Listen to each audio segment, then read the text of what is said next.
Ready হয়ে গেছে আজকের লস্যি। যা গরম পড়েছে, এই গরমেতে লস্যি আমাদের শরীরকে ঠান্ডা রাখতে সাহায্য করে। তবে মুম্বাইতে গরমটা একটু আলাদা। এখানে গরমে জানেন তো, ঘাম হয় না, শরীর যেন ভেতর থেকে একবারে শুকনো করে দেয়। এখানে আসার পরে ডিহাইড্রেশন শব্দটার সাথে যেন বেশি করে পরিচিত হলাম। আজ 1 বছর হয়েছে আমি মুম্বাইতে আছি। আগের গরমেতে এখানে প্রথম এসেছিলাম। গতকালকে কিছুটা দই বসিয়েছিলাম, সেটা দিয়ে আজকে দই লস্যি বানাবো।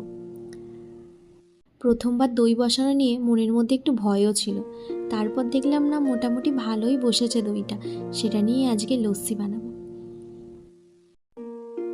ব্লেন্ড করতে গিয়ে যাতে কোনো অসুবিধা না হয় তার জন্য আমি সব থেকে বড় জায়গাটাই নিয়েছিলাম। যে যেরকম মিষ্টি খেতে পছন্দ করেন সেই পরিমাণ মতো চিনি কিংবা মধু আপনাদের যার যেটা পছন্দ সেটা দিতে পারেন।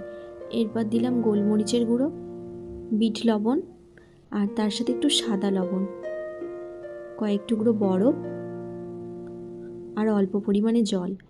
এবার ভালো করে এটাকে আমি ব্লেন্ড করে নেব। ব্লেন্ড করা আমার হয়ে গেছে, এবার আমি দুটো পাত্রে ঢেলে নেব। সত্যি বলতে এই ব্লেন্ডের ঢাকাটা যখন খোলা হয় না, বিটনুনের এত সুন্দর গন্ধ আসে, তাতে যেন মনটা সত্যিই ভরে যায়। আর এই গন্ধটা আমার এত ভালো লাগে, কি বলবো।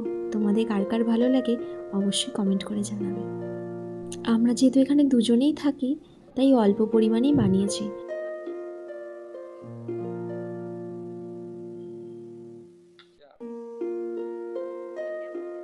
খাবার পরে শুধু ওর রিয়াকশানটা দেখো। আমি তো এখানে কোনো চিনি ব্যবহার করিনি, 1 চামচ শুধুমাত্র মধুই দিয়েছিলাম, তো এটা খেতে একটু টক হয়েছিল। আমার বেশ ভালোই লাগছিল খেতে। আসলে আমি খুব একটা মিষ্টি খেতে পছন্দ করি না, তো আমার খুব সুন্দর লেগেছে। কিন্তু ওর যেহেতু একটু মিষ্টি মিষ্টি পছন্দ, তাই জন্য ওর লস্যির কাপেতে আমি আর একটু চিনি দিয়ে দিলাম।